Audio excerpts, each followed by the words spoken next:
Bonjour le terre, comment ça va chez vous? Bon, voilà. Je vous reviens donc après plusieurs mois d'absence, presque 9 mois sans aucune vidéo, que ce soit dans ma propre page ou dans la page du Terre à Terre. Disons que cette vidéo que j'ai produite aujourd'hui, je le fais en priorité pour mes amis du terre et en particulier bon, ceux qui sont amis avec moi sur ma page, ils auront l'occasion donc de choisir si ça les intéresse de le diffuser ou oui, de le partager avec leurs amis. Ces derniers temps, mon calendrier ne m'a pas permis d'être vraiment disponible et faire les vidéos que j'avais vraiment l'intention de faire sur la page et à l'attention des personnes qui voulaient un peu en savoir un peu plus dans la vie. Je parle bien sûr des caméras du terre. Hein. J'ai pas eu le temps vraiment de m'en occuper parce que, comme je vous l'avais dit, j'étais parti maintenant dans d'autres projets, notamment le retour au pays natal. Je me rappelle que la dernière fois que j'ai fait une vidéo où j'ai eu à parler assez durement à certaines personnes qui faisaient la promotion ou justifiaient pourquoi il fallait qu'on vive de plus en plus ici en Bain. Donc j'ai dû faire une vidéo assez dure pour dire écoutez, il est temps de penser à retourner au pays. Et en réponse, les Joe m'ont répondu avance, nous on va suivre. Ah, effectivement, donc j'ai fait déjà ma démarche, donc le retour au pays natal pour moi est quelque chose qui est engagé depuis le début de l'année 2015. C'est en cours et ça avance de manière très pertinente. Chaque jour qui passe, je suis convaincu que notre avenir n'est pas ici en Occident, mais en Afrique. Et j'ai déjà commencé donc à faire toutes les démarches qu'il faut pour que d'ici 5 ans, la plupart de mes activités, de mes réflexions, de mon temps passé soient en Afrique plutôt qu'en Occident. Je ne dirais pas que je suis capable de couper le pont du jour au lendemain avec l'Occident, mais je suis un homme qui privilégie une vie indépendante et une capacité à voyager, à découvrir encore les nouvelles choses. C'est pour ça que pour moi c'est important de pouvoir partager avec les autres communautés. Mais pour notre développement, et comme je l'avais aussi annoncé et conseillé à la plupart des gens de notre communauté, je persiste et signe que nous ne pouvons être heureux que chez nous et que notre vie en Occident, nous les Africains d'origine, n'est qu'une vie d'esclavage. Donc je persiste et signe, ceux qui sont actuellement en bain et qui considèrent qu'ils sont bien, tout ça là, ceux qui sont en Afrique et qui cherchent le chemin pour aller s'installer là-bas, je vous demande de réfléchir et que ces projets d'émigration vers l'Occident soient vraiment des démarches temporaires pour mieux vous installer et vous approprier de vos propres terres en Afrique. L'Afrique est en danger actuellement, économiquement parlant, même politiquement, parce que son vivier humain est en train de s'embrouiller là-dehors à vouloir chercher des solutions ailleurs alors que les meilleures solutions sont chez nous. Je sais qu'habituellement quand on parle de retour au pays natal, il y a beaucoup qui s'énervent, surtout ceux qui ne sont pas encore partis du pays, parce qu'ils se disent, oui, comme ils ont pu sortir, ils ne veulent plus que nous, on puisse le faire. Et puis ils ont l'impression que c'est quelque chose qu'ils doivent faire à tout prix. Par rapport à ça, je ne peux rien dire. Hein. C'est légitime de leur part de réclamer aussi le droit d'aller vivre l'expérience de Mbeng et de rabattre de côté les suggestions qu'on leur fait de plutôt s'intéresser à construire leur vie dans leur pays natal.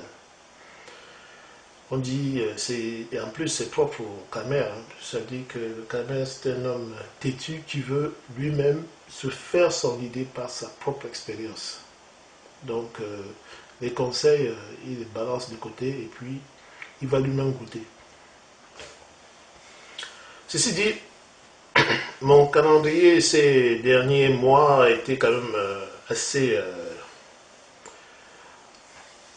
compliqué. Vous savez, en hiver 2015, on a fait une fête au Canada à la période où effectivement, je pense que c'était en janvier ou février, on a fait la fête du Canada, du terre à terre au Canada. Et donc, ça c'était pour nous ou pour les gens qui sont dans mon entourage le début d'une démarche. Le début d'une démarche pour rentrer vraiment, pour s'organiser ici. Parce qu'en fait, quand on parle de retour au pays natal, les gens pensent que ça veut dire qu'en 5 jours, tu fais ta valise et puis tu payes ton billet d'avion et puis tu es rentré, basta, c'est fini. Non. Le retour au pays natal, c'est quelque chose qui se programme. C'est aussi difficile que venir en immigration en Occident. C'est aussi compliqué. Ça peut prendre 5 ans, ça peut prendre 10 ans, selon les personnes, selon leurs capacités et leurs moyens, selon les contraintes sociales, familiales qu'ils ont, et selon leurs objectifs, effectivement, leurs ambitions. Donc chacun a des paramètres qui lui sont spécifiques et qui font que le processus peut être plus long ou plus court, ou selon qu'il a déjà travaillé le problème et qu'il sait pertinemment qu'est-ce qu'il peut faire et qu'il a mis par anticipation des moyens pour que ce soit effectif. Rentrer au pays natal, c'est quelque chose qu'il faut penser tous les jours si on veut que ça devienne effectif. C'est-à-dire que même si aujourd'hui vous venez de finir votre formation, vous êtes peut-être jeune employé, vous venez d'avoir votre partenaire du foyer, donc vous venez de vous marier ou vous vivez avec une personne, donc vous êtes en train de construire un foyer, vous avez des enfants tout jeunes. Lorsqu'on parle des profils de foyers comme ça, il est très difficile pour eux de considérer cela comme une option parce qu'ils ont plein de choses, plein de difficultés à régler à l'instant. Et ça, je le comprends très bien. Ce que je dis tout simplement, c'est que quand on vous parle de retour au pays natal, on ne vous dit pas de bazarder qu'est-ce qui fait votre vie quotidienne pour vous mettre à faire uniquement le retour au pays natal. L'idée derrière ça, c'est de dire, parce que mettre en place le retour au pays natal est complexe, il faut que ce soit un paramètre constant de votre vie quotidienne en Occident. Ça veut dire un benguetaire qui veut vraiment mettre en place une solution de retour dans l'avenir, doit chaque jour, dans son K1 MIFA, c'est-à-dire dans son projet de foyer, réserver une place importante aux solutions de retour au pays natal. C'est-à-dire lorsqu'il épargne, lorsqu'il envisage de faire des projets, lorsqu'il envisage de faire des investissements, même en Europe, Il doit se dire, est-ce que c'est opportun, est-ce que ça contribue à mon retour dans les 5-10 années à venir ou dans les 2 années à venir pour les gens qui sont clairs dans ce qu'ils veulent faire, sachant que tout le temps que vous allez rester en Occident, tout ce que vous allez produire sera vraiment pour l'avantage de cet Occident et non pour vous-même. Si vous regardez bien et si vous demandez à vos aînés, la difficulté de revenir est due au fait que l'organisation sociale est faite de telle sorte que tout ce que vous gagnez est réabsorbé à travers les impôts, à travers les taxes pour le fonctionnement de la société occidentale. Donc, même les Africains d'origine malienne, sénégalaise, qui font des efforts pour renvoyer l'argent chez eux, doivent, pour réussir cela, accepter de vivre de manière très précaire. Donc vous pouvez les voir, non seulement ils n'ont pas de bons salaires, mais ils ont une vie vraiment très très ingrate, très difficile, mal logés, ils dorment les uns sur les autres. Et je sais bien que les Camerounais ne supporteraient pas de telles vies. Donc, les Camers sont obligés, pour avoir un minimum de vie décent en Occident, de dépenser beaucoup plus et donc d'économiser très peu. Ce qui fait que c'est très difficile pour eux d'envoyer vraiment l'argent au pays. Ils sont, même quand ils sont interpellés par la famille ou par les événements du pays, obligés de faire des gros efforts pour trouver de l'argent, parce qu'à chaque fois qu'on appelle la contribution de cette façon, c'est pas parce qu'on a de l'argent, c'est pas parce qu'on envoie de l'argent qu'on en a vraiment. C'est tout simplement parce qu'on fait un effort et puis on attend de combler le trou qu'on vient de créer en envoyant cet argent au pays. Bien sûr, il y a des exceptions, hein. Il y a des gens qui sont très bien organisés, qui soutiennent très bien leur famille, je ne dis pas non. Mais je sais que dans la majorité des cas, il n'y a rien du tout qu'on fait lorsqu'on est très pris par la vie en Occident. Donc pour moi, le conseil que moi je donnerais à mes frères, c'est, je vous ai donné pas mal de documents dessus, soit sur mon site, soit sur le site du Terre à Terre, comment vous organiser et comment faire pour mettre en place des solutions d'investissement en tenant compte vraiment d'une vie familiale bien organisée, mais aussi en vous arrangeant à mettre aussi de côté quelque chose qui corresponde à votre retour. Si vous ne pensez pas, vous allez vous rendre compte que sur ce plan-là, vous aurez tout à recommencer. Alors que pour ceux qui auront fait l'effort d'y penser, d'investir, de mettre quelque chose de côté ou de participer à des projets, ce sera beaucoup plus facile. Ceux qui auront investi dans les voyages au Cameroun, ils auront plus d'idées, ils auront plus de sensibilité à ce qui est faisable ou pas au niveau du pays. Et au moment d'investir ou de prendre des décisions, ils prendront les meilleures décisions. Moi, je vous en parle aujourd'hui, ça ne veut pas dire que je suis quelqu'un qui a, dans le passé, toujours organisé de manière parfaite sa vie par rapport au retour au pays natal. Non, je suis vraiment un mauvais élève. C'est pour ça qu'aujourd'hui, j'essaie de vous parler de cela pour que vous ne tombiez pas dans le même piège. Mais je suis en train d'essayer de rattraper ce retard, ce manque que j'ai eu dans le passé, en faisant de gros investissements en temps, en démarche, en projet, parce que dans mon fort intérieur, il y a une horloge biologique qui a sonné le retour au pays natal, et cette horloge biologique, vous devez le ressentir vous aussi. D'ailleurs, l'actualité mondiale montre que aujourd'hui, les crises que vous voyez partout, les solutions que les pays occidentaux cherchent ou reconnaissent comme pouvant les aider sont des solutions qui viennent de vos pays, c'est-à-dire viennent de l'Afrique. C'est pour ça que vous devez vous-même vous réveiller et dire arrêtons, nous, Africains, de jouer les troisième ou les cinquièmes rôles, même pas le second rôle. Hein. Parce que les second rôles sont joués par les paysans occidentaux ou les travailleurs courants de tous les jours, à qui vous ne pouvez même pas vous comparer aujourd'hui, même si vous êtes dans les mêmes bureaux. Ils sont chez eux, ils ont beaucoup plus de privilèges, mais eux aussi sont des esclaves de l'environnement qu'a créé les privilégiés de cette société.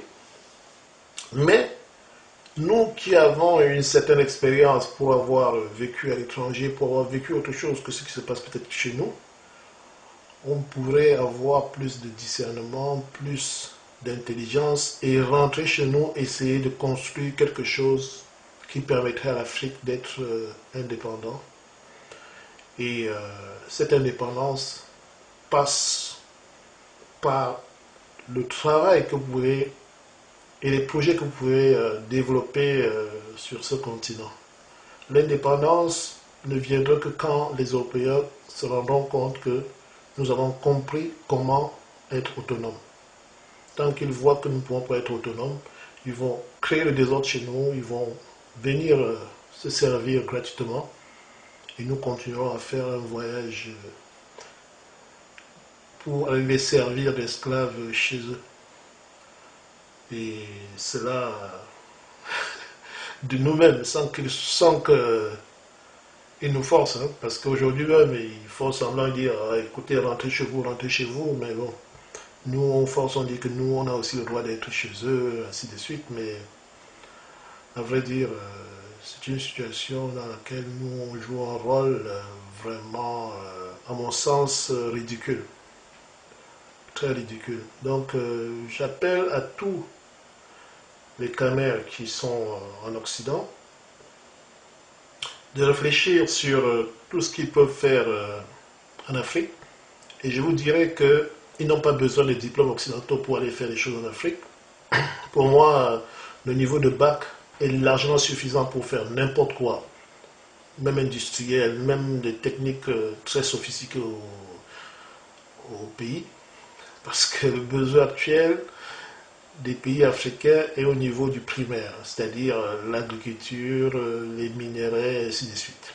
Ensuite, on pourra passer au niveau secondaire, l'industrie secondaire qui est celui de la transformation, mais pour le moment, le primaire est encore vierge et vous n'avez pas besoin d'avoir des diplômes de PhD, tout ça là, ou même bac plus 2, même pas besoin. Là. Le bac du Cameroun suffit pour faire ce qu'il faut. L'avantage que vous avez aujourd'hui d'avoir vécu à l'Occident, c'est que vous avez pu voir qu'est-ce qu'on pouvait faire là-bas et être capable d'apprécier qu'est-ce qui est bien fait et pas bien fait. Donc aujourd'hui, vous avez peut-être un avantage sur ceux qui sont au Cameroun, pas parce que vous avez fait des études. Hein. Ces études-là ne vous apportent rien du tout. Là. Ça sert qu'en Occident, parce qu'ils ont une industrie pour consommer cette formation-là. Mais en Afrique, ce qui est essentiel, c'est que vous avez vu des choses au niveau des techniques de construction, comment on organise une ville, comment on vit, les expériences de vie communautaire que vous pouvez reporter chez vous en prenant ce qui est important et en laissant de côté ce qui peut nuire à votre environnement. Donc c'est un peu de cette façon-là que vous pouvez évaluer la pertinence. Donc quelqu'un qui a même voyagé, qui est arrivé en bain à pied, comme on dit là, par la formule, là, à pied là, peut revenir et qui est arrivé à pied là-bas, même s'il n'avait pas le diplôme avant, et qui a déjà fait 5 ans là-bas, il a une grosse expérience. Donc il peut déjà penser, il job 2 ans, il cumule l'argent et puis il s'en va au pays, il recommence une activité. Ça, c'était un peu une introduction un peu longue là, mais bon, j'en ai parlé parce que pour moi, le retour au pays natal, c'est quelque chose de toujours très important. Donc, quand je m'en parler, j'ai du mal à m'arrêter. Donc, concernant mon calendrier, j'ai été vraiment absent. Pourquoi? Parce que, effectivement, j'étais Ensuite, je suis allé voir au Cameroun qu'est-ce qu'il y avait à faire vraiment. Donc, j'ai voyagé au Cameroun et finalement, en avril et mai, j'ai pu voir qu'il y avait que les projets étaient vraiment vierges au Cameroun encore, hein. On a besoin, il y a des terres qui existent, qui sont à des prix actuellement très accessibles. Et pour des gens très sérieux, même qui sont, il y a possibilité de les avoir même sans dépenser beaucoup d'argent. Toujours est-il que il y a des spéculateurs sur place, donc il faut savoir connaître les lois et savoir les éviter, parce que certaines personnes espèrent qu'ils vont faire la spéculation sur les terres et même à travers ces spéculations empêcher le développement du pays. Mais je peux vous rassurer que ayant lu et relu les projets de développement actuels du gouvernement au Cameroun, la priorité est donnée aux projets agricoles. Donc si vous êtes sérieux et que vous allez au pays pour développer des projets agricoles, vous ne pouvez pas manquer de solutions.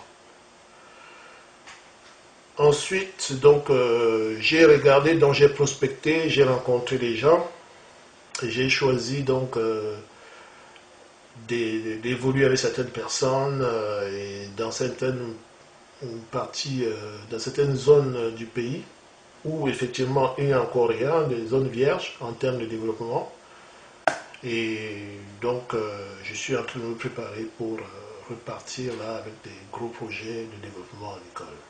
Donc créer une grosse ferme agricole et d'élevage au Cameroun. Je vous l'avais annoncé de toute façon depuis. Donc ça c'est un projet qui est déjà lancé et pour cela on a des terres, on a tout ce qu'il faut, on a des équipes. Maintenant il faut des équipes techniques, il faut mettre en place toute la logistique pour que la production puisse démarrer et que on puisse produire de la nourriture pour le Cameroun en particulier et pour le marché de la CEMAC en général. Parce que ce que nous voulons faire dans ces projets agricoles, c'est de produire de la nourriture consommée par les Camerounais et les Africains de l'Afrique centrale. Nous ne sommes pas intéressés pour le moment par les besoins occidentaux, même s'ils promettent de payer. Je pense que notre démarche, c'est d'abord développer notre indépendance au niveau alimentaire. Vous savez qu'actuellement au Cameroun, on importe encore. Je disais qu'au Cameroun, actuellement, on importe tout ce qui est nécessaire à notre nutrition, à notre alimentation, que ce soit le maïs, que ce soit le riz, ainsi de suite. Ce qui est vraiment inadmissible alors qu'on a des terrains propices pour la culture à perte de vue. Donc, de retour au Cameroun, du Cameroun, donc juin, juillet à Montréal, j'ai essayé de travailler avec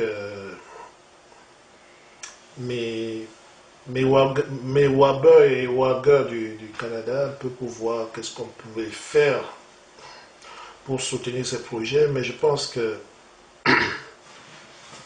ça, c'est pas quelque chose qui a vraiment marché parce que regrouper les Camerounais, c'est quelque chose de très très difficile, ça prend beaucoup de temps. Et il faut reconnaître que dans ces genres de projets, la difficulté pour nous immigrés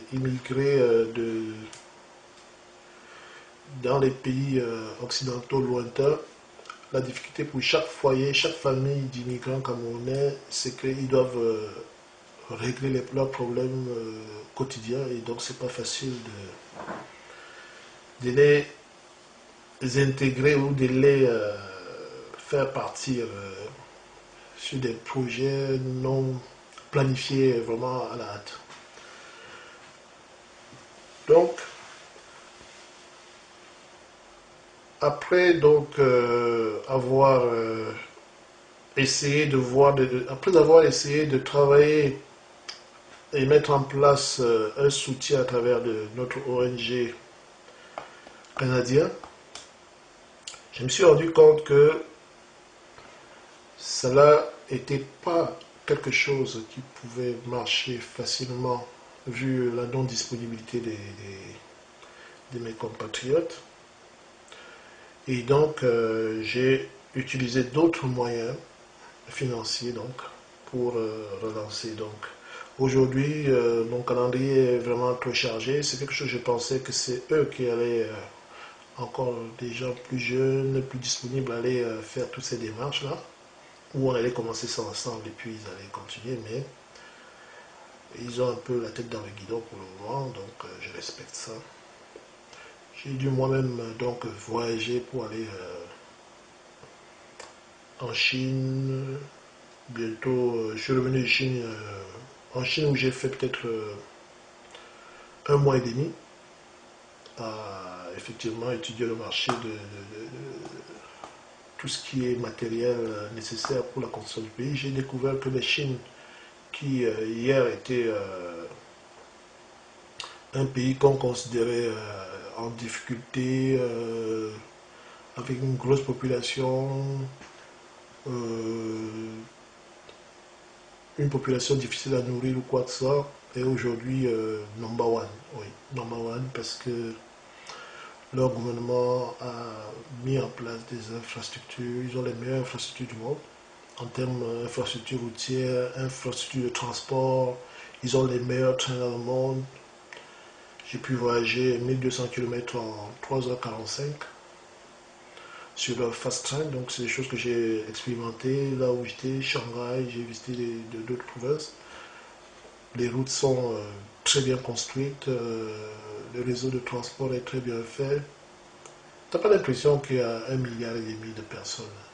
Je pense qu'ils gèrent les choses correctement. Donc. Et ils ont une capacité de production, ils ont une agriculture qui tourne très bien. Ils sont dans tous les secteurs, ils sont au top dans tous les secteurs. Et je pense que s'ils ont relevé ce défi, nous aussi, de notre côté, nous, on peut le faire. On peut le faire. Donc j'ai pu regarder qu'est-ce que je pouvais avoir là-bas comme matériel, quelle était la qualité de leur matériel, tout.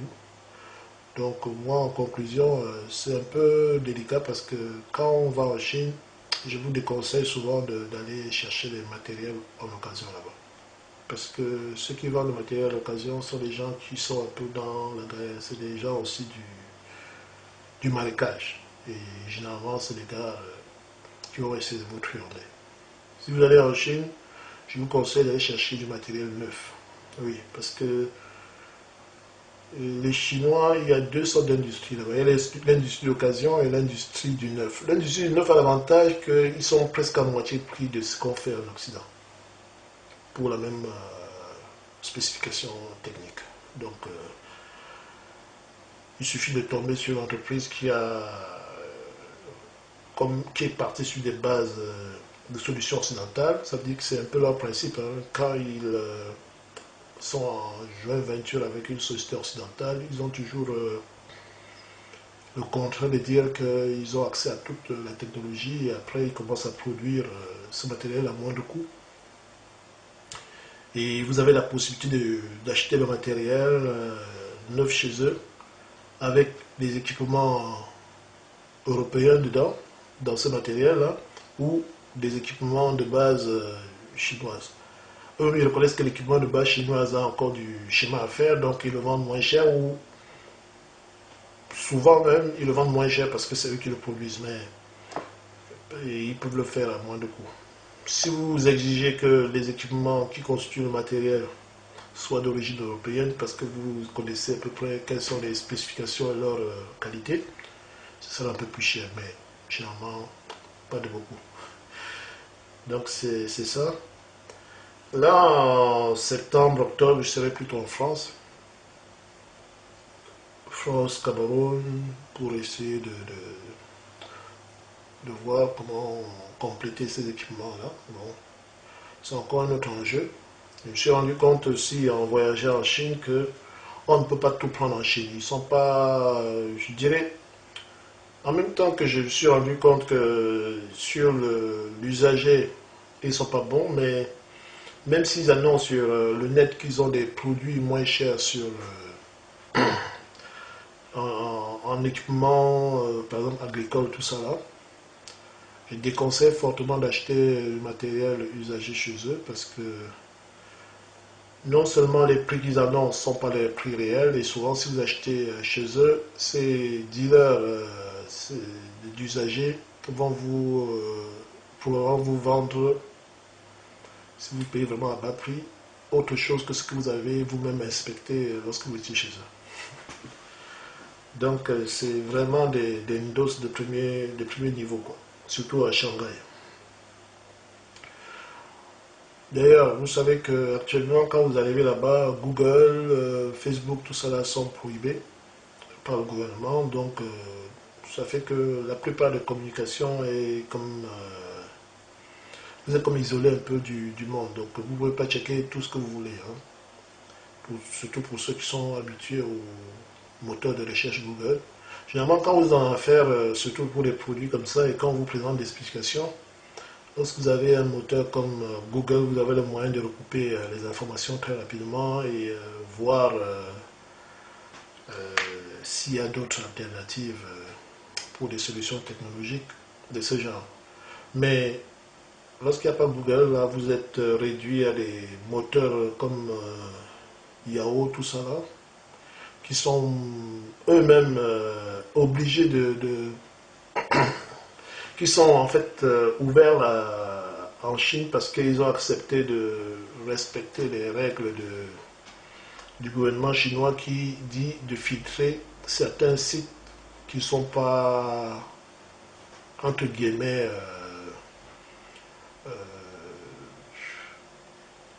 validés par le gouvernement. Ce qui fait que la plupart des recherches que vous faites est filtrée et la moitié des solutions que vous recherchez ne vous sont pas présentées parce que ces moteurs de recherche sont contrôlés par le gouvernement et il leur interdit de vous présenter tous les résultats de recherche que vous faites chez eux.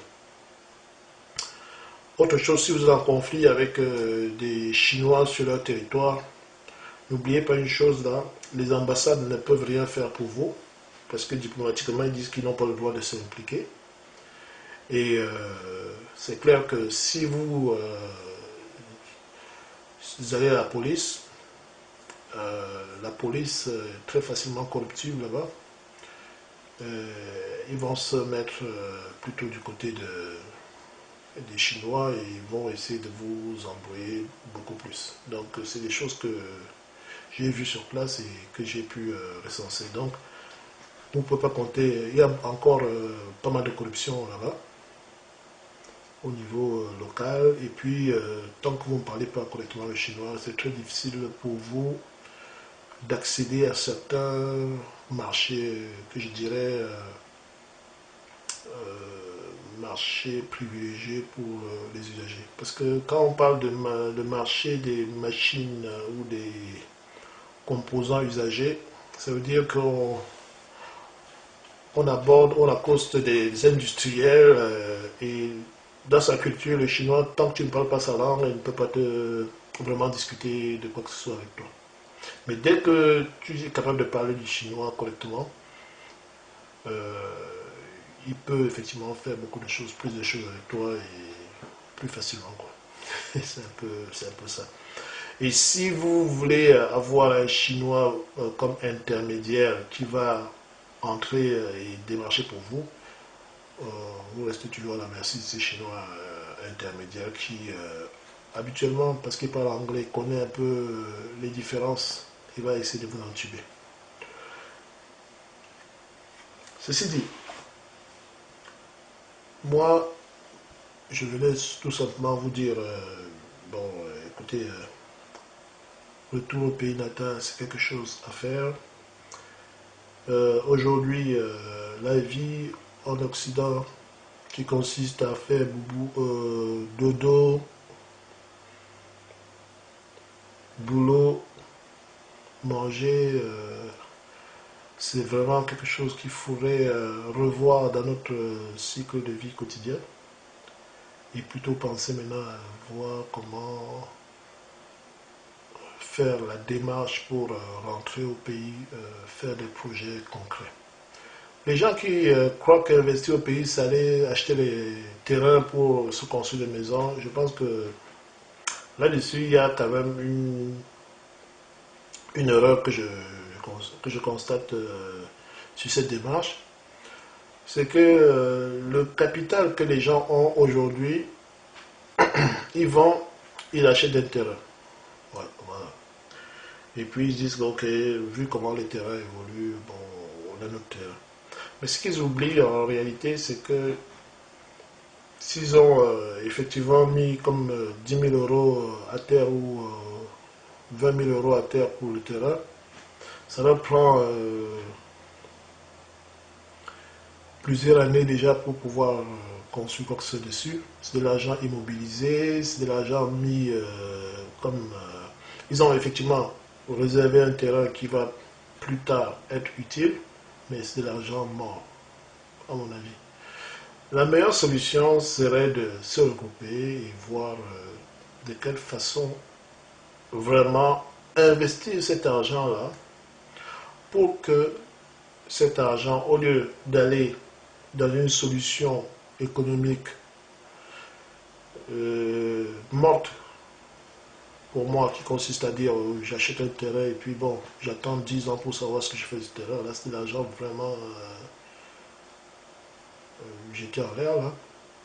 Il vaut mieux effectivement privilégier des projets comme des projets de construction, des projets d'investissement agricole, des projets qui, eux, génèrent une rentabilité intéressante.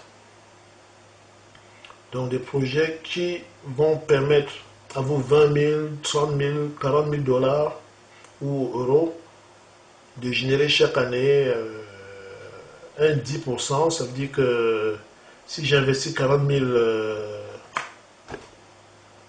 euros, j'aimerais bien que chaque année, j'ai 4 000 euros, ça veut dire à peu près 10% qui s'ajoute dessus de manière fructifiante. Comme ça, après 10 ans, j'ai encore généré, j'ai doublé ma capacité, mon capital quand même sur place, et j'ai contribué au développement des activités au niveau du pays.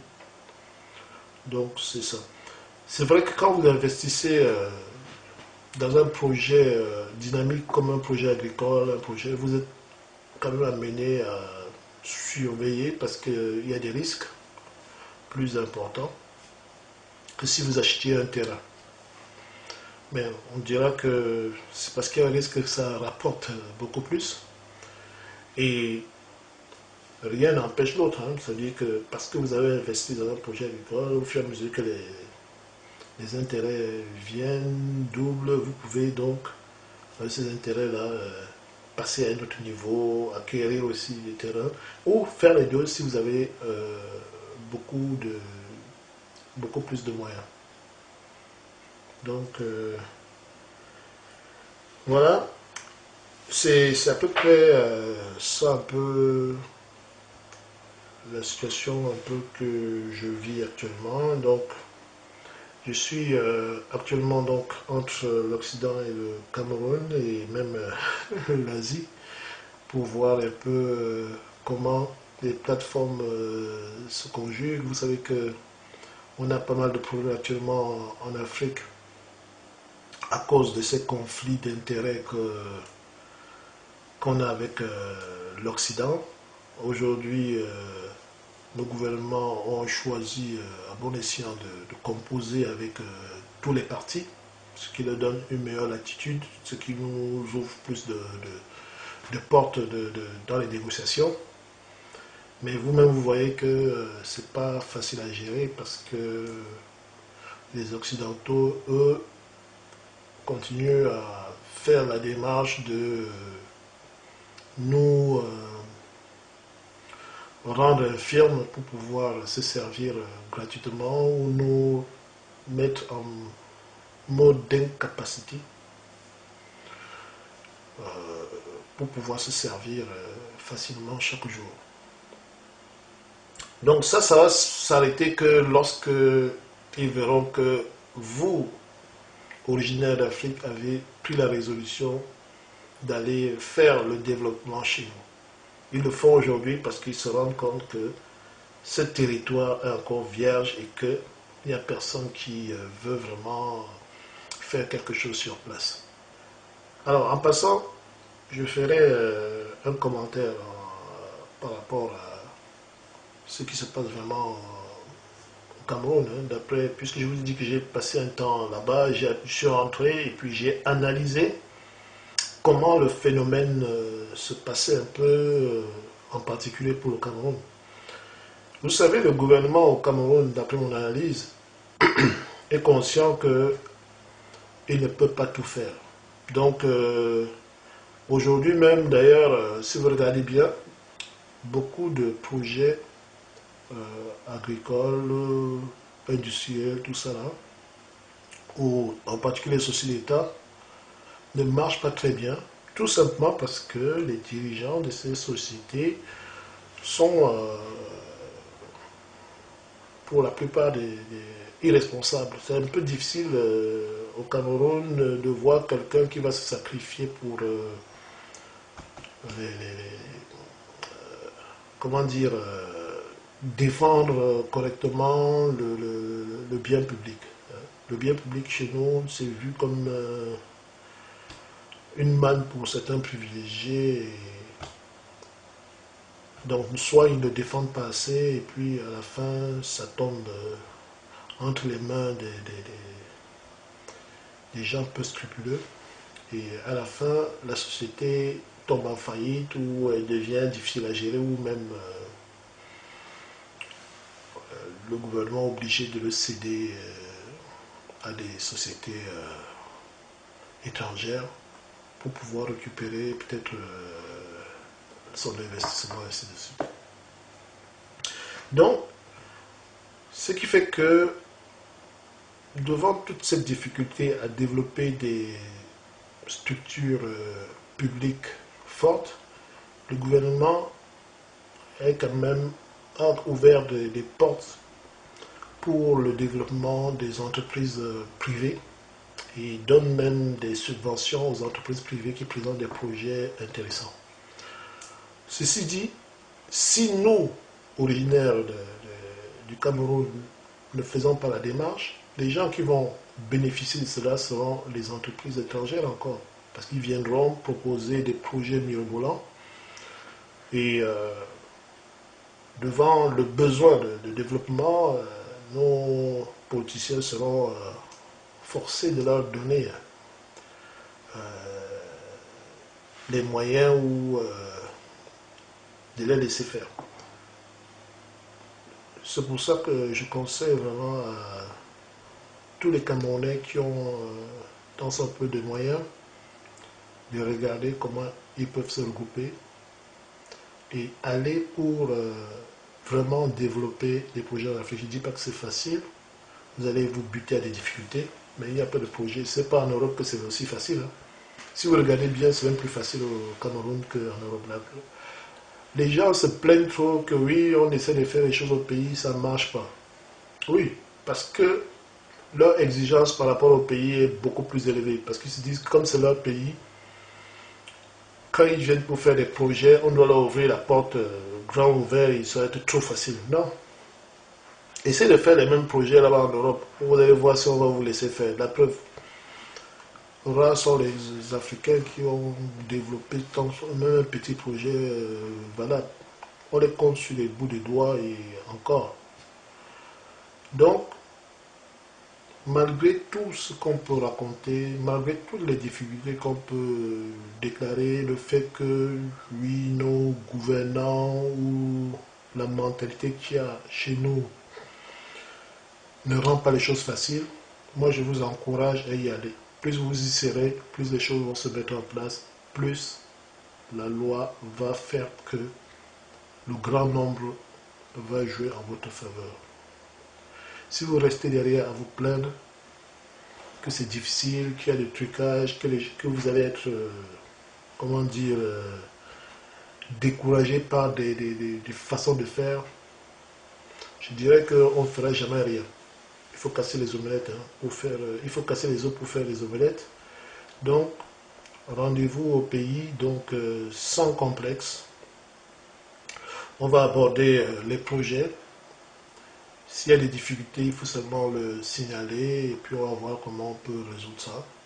Je vous ai toujours dit, si on est en groupe, ce sera plus facile, ce sera plus... l'union fait la force. Et les problèmes peuvent être présentés et les gouvernements peuvent donc, devant l'enjeu, prendre cela en considération. Donc ne restez pas derrière, tout simplement, loin là-bas, à faire juste de la délation. Moi j'appelle ça un peu la critique gratuite, parce que la plupart des gens qui disent toujours qu'ils sont allés au pays, ça va marcher. Je reconnais qu'il y a peut-être de vérité là-dedans, mais il y a aussi beaucoup qui sont des gros menteurs. Il faut seulement, comme tous les Camerounais que je connais, là, ils sont seulement là pour... Ouais, bon, j'ai parlé donc d'aller investir au pays, en gros, que c'est le moment, qu'il y aura des difficultés, mais il ne faut pas avoir peur d'affronter les difficultés parce que ça fait partie de votre projet, d'aborder et de résoudre ces difficultés. Si on descend ensemble, c'est-à-dire à plusieurs, et qu'on échange des informations, ça permettrait de déjouer ces difficultés-là. Quand je vous parlais des guerriers qui vont et restent groupés, c'était justement parce qu'on est conscient que quand vous arrivez dans un environnement comme celui-là, les difficultés, c'est pas seulement créé par les, les, les gens sur place, mais même les difficultés vont être créées par ceux de l'Occident. Et entre parenthèses, je vais vous signaler une chose. J'ai constaté qu'il y avait beaucoup de sociétés occidentales, américaines ou européennes. Pour les sociétés asiatiques, je n'ai pas encore pu les repérer correctement et savoir qu'est-ce qu'ils ont comme contrat sur place, à part les contrats de réalisation. Mais il y a beaucoup de sociétés américaines qui sont vraiment des sociétés factices et qui vont voir nos dirigeants pour leur promettre des monts et merveilles, qui vont être capables de créer des centrales électriques, qui vont être capables de créer des projets agricoles immenses. Et en fait, ces sociétés-là sont des sociétés qui sont créées sur des... et connectées sur des sociétés boursières en faillite avec des valeurs de bourse de 0,0001 $. Vous savez qu'en Amérique du Nord, une société boursière ne meurt jamais quand elle tombe en faillite. Hein. On n'éteint jamais une société boursière, donc tu peux la racheter à $1 symbolique une fois qu'elle est à terre. Et donc ces sociétés-là vont donc au Cameroun avec ces noms-là. Les noms qui sont en bourse sont des noms qui sont souvent bien différents de la nom de leur société juridique, hein, mais elles sont les propriétaires de cette nomination en bourse. Et quand elles réussissent à avoir des accords avec des ministères ou des dirigeants qui leur donnent des contrats ou signent des agréments d'exploitation, comme eux, ils ne sont pas plus riches que nous autres militaires, là, ils repartent maintenant sur le marché pour chercher effectivement à revendre leur société en disant qu'ils viennent de signer un gros contrat avec l'État qui va produire des milliards, ils sortent des tableaux d'investissement et de rentabilité sur des mines hypothétiques. Et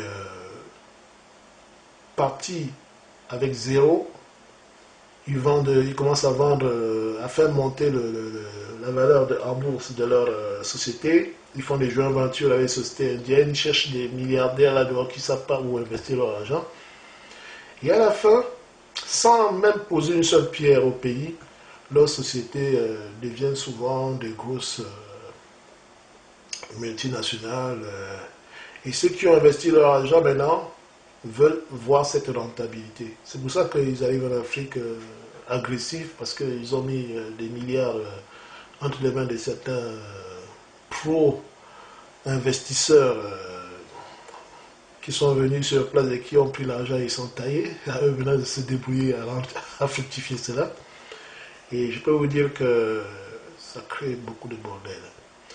Et souvent, quand ces sociétés-là n'arrivent même pas, puisque maintenant les autres ont compris le jeu, hein, quand ils n'arrivent pas à regrouper assez de fonds, ils disparaissent tranquillement dans la nature et nos gouvernants restent là, attendre que le projet démarre sans succès. C'est pour ça qu'il y a plein de projets là chez nous qui ne démarrent pas, parce que malgré les annonces qui montrent qu'il y a une grosse société américaine qui va faire ça, on expose les prix, ils disent qu'il va investir 540 millions de dollars ou 1 milliard de dollars, ainsi de suite.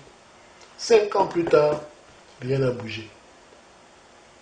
Je vous dis, mes frères, là, au lieu de les observer et attendre qu'ils fassent des choses, c'est à nous-mêmes d'aller les faire. Si vous avez des projets et que vous voyez même qu'il y a une société américaine qui a, soi-disant, gagner un contrat pour faire le même projet dans la même zone là, ne vous prenez pas la tête. Commencez votre projet. Vous verrez que 5 ans, 10 ans après, cette société américaine n'aurait pas encore trouvé l'argent pour venir faire ce projet-là. Vous avez 10 ans d'avance. Et peut-être dans 10 ans là, le gouvernement va vous donner plus de crédits et même vous donner des subventions pour que votre projet puisse aller de l'avant. C'est vrai que à l'heure actuelle, nos gouvernants sont obligés de donner le crédit, plus de crédit à des sociétés qui viennent, parce qu'ils ont l'expérience du marketing, qui viennent se présenter comme des gros investisseurs. Ils vous sortent des cartes, on est affilié à telle banque, telle banque, telle banque, mais c'est des charlatans, hein, c'est des charlatans de premier niveau. Et puis quand ils arrivent souvent au pays, là, ils ont la bonne habitude de venir avec des projets. Ils ont déjà acheté 4 ou 5 voitures style 4x4, juste pour la prospection de leur projet. Et en partant, ils laissent ça cadeau aux directeurs qui les ont accompagnés pour cela. Donc ça facilite leur entrée. Ils savent comment entrer chez nous vraiment avec des fausses solutions. Et moi, j'ai analysé tout ça là, je me dis, je suis confiant là. Si j'ai un projet à faire au pays, je ne regarde même pas si un concurrent à côté est une entreprise américaine, européenne avec des milliards dans la poche. Même si c'est vrai qu'ils ont ces milliards-là, ces gens-là, je vais commencer mon projet à côté du sien sans même aucun complexe. Parce que dans la vérité, eux, ils viennent seulement pour essayer de ramasser les ressources chez nous, pas d'investir. Si vous êtes conscient de ça, sachez que l'Afrique est ouverte pour vous. Mais si vous restez là toujours à attendre qu'on vienne vous mettre des choses dans la bouche, là, et je ne dis pas que c'est facile, hein, ça veut dire que nous, investir là, c'est plus difficile pour nous que pour eux, mais c'est notre pays. Donc, je vous encourage à aller vraiment investir. Maintenant, investir pour des gens comme nous, c'est pas quelque chose de facile. On ne va pas dire qu'on va aller investir individuellement 10 000 par-ci, 10 000 euros par-là. Non, il faut qu'on se regroupe. Il faut qu'on se regroupe, donc ça prend de se mettre ensemble et de faire des choses de manière groupée. Et je vais faire une deuxième vidéo pour vous expliquer comment comprendre le Camerounais et composer avec le Camerounais dans la zone 237. C'est-à-dire que j'ai vu plusieurs projets sur le terre où les gens veulent effectivement faire appel aux Camerounais de venir investir dans leur projet. Mais à mon avis, ils s'y prennent très très mal. Ils s'y prennent mal. Parce que Dans notre communauté camerounaise, il y a des choses que tu ne peux pas effacer dans leurs habitudes.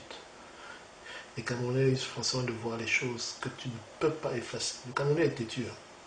Donc, moi, j'ai déjà dit à ces gens-là, vous perdez votre temps sur, si vous continuez à faire de cette façon-là, ça ne marchera jamais. Pourquoi? Parce que chez nous, on a des traditions, on a des façons de penser, de façons de voir qui sont très différentes de la façon dont les Européens organisent les choses. Donc, quelque part, il faut qu'on reste nous-mêmes. Je vais vous en parler dans la prochaine vidéo. Comment comprendre le caractère du Camer pour pouvoir composer avec lui dans la zone 237. Ciao, ciao, à bientôt.